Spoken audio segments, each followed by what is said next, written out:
জাতীয় রাজধানী দিল্লীরে ঘন কুহুড়ি করুছি কলবল। আজ পুଣି বিগিড়িছি দিল্লীর বায়ু গুণবত্তা। খরাপ স্তরকু খসিছি দিল্লী প্রদূষণ। হারাহারি AQI 418 রেকর্ড হয়েছে। 400 তলকু খসিলে ଏହା গম্ভীর স্ତর ভাবে পরিগণিত ହେଉଛି। প্রদূষণକୁ ନେଇ ଆଜି ମଧ୍ୟ ଜାରି ରହିବ ଗ୍ରାଫ୍ 4 କଟକଣା। ବାୟୁ ଗୁଣବତ୍ତା ହ୍ରାସକୁ ଦୃଷ୍ଟିରେ ରଖି ଦିଲ୍ଲୀରେ ଗ୍ରେଡେଡ୍ ରେସ୍ପନ୍ସ ଆକ୍ସନ ପ୍ଲାନ୍ ବା ଗ୍ରାଫ୍ 4 ଅନୁଯାୟୀ ପ୍ରତିବନ୍ଧକ ଲାଗୁ ହୋଇଛି। ଏ କଟକଣାଗୁଡ଼ିକ ମଧ୍ୟରେ ମାଟି କାମ, ପାଇଲିଂ, ट्रेंचिंग एवं रास्ता निर्माण कार्यकलाप एवं प्रमुख मरामती समेत समस्त निर्माण एवं भंगा कार्यकलाप उपर संपूर्ण निषेधादेश जारी होइछि। दिल्ली बाहर पंजीकृत BS4 डीजेल परिचालित हालुका वाणिज्यिक जानगुड़िक जातीय राजधानी प्रवेश करने को अनुमति नहीं। केवल अत्यावश्यक सामग्री परिवहन करुवा किंबा अत्यावश्यक सेवा प्रदान करुवा जानगुड़िक अनुमति मिलुछि। कुहुड़ी जोगु दृश्यमानता कम थिबारु इंदिरा गांधी अंतर्जातीय विमान बंदर में किछि विमान चलाचल मध्य विलंब होइछि। परिवेशविद जयकृष्ण पाणिग्राही आम सहित फोन लाइन में जोड़ी सर आपको स्वागत आलोचना को। सर दिन को दिन दिल्ली रे सर स्थिति बिगुड़ुछि एवं AQI स्तर आप देखिए एकदम खराब स्तर रे सर पहुंचला।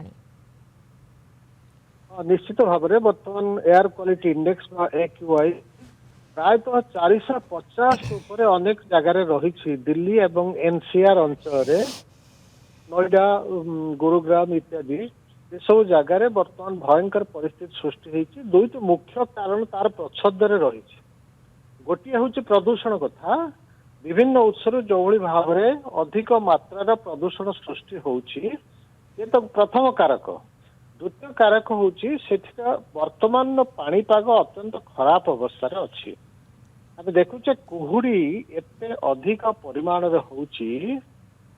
दृश्यमानता जो कथा आप कहते बहुत ह्रास पाउछि। अनेक जगार गाड़ी एक्सीडेंट होछि। कुहुड़ी गोटे मुख्य प्रतिबंधक प्रतिबंधक सृष्टि करिछि। ता सहित वर्तमान पवनर गति मोटे नहीं। पवन बर्तमान संपूर्ण भाव में बंद अच्छी। जदि तापमात्रा एते तल स्तर में रोची 10 डिग्री रु कम लेवल रोची तापमात्रा जो कि ये जो प्रदूषणकारी पदार्थ विभिन्न उत्सर सृष्टि होचंती से माने ऊपर स्तर को जाऊना से माटी पाखापाखी आमे जो जगार सब रहुचे से अंचल रे ये स्थिरीकृत होइके रहउचंती।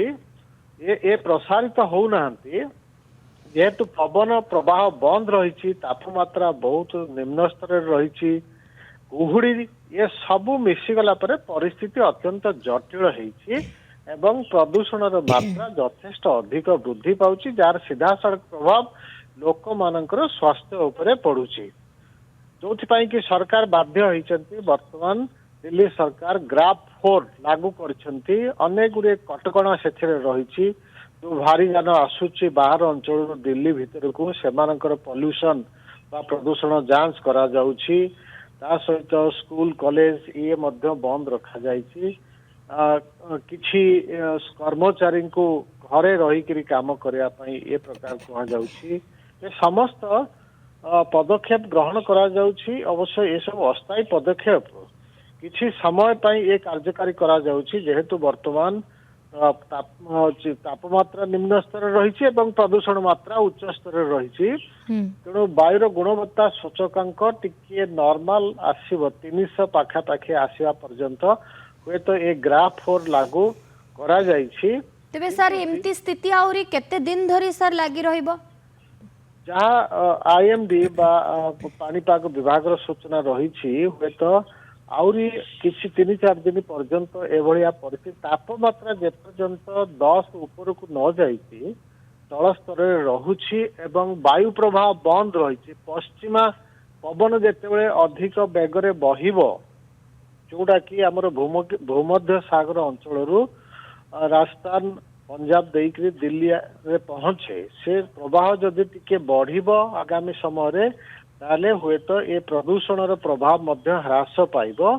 प्रदूषणकारी पदार्थ जहाँ सब आकाश रे जमिकी रही से सब प्रसारित हो तार कंसेंट्रेशन बा मात्रा ह्रास पाइबो एवं प्रभाव मध्य कम अनुभूत हबो।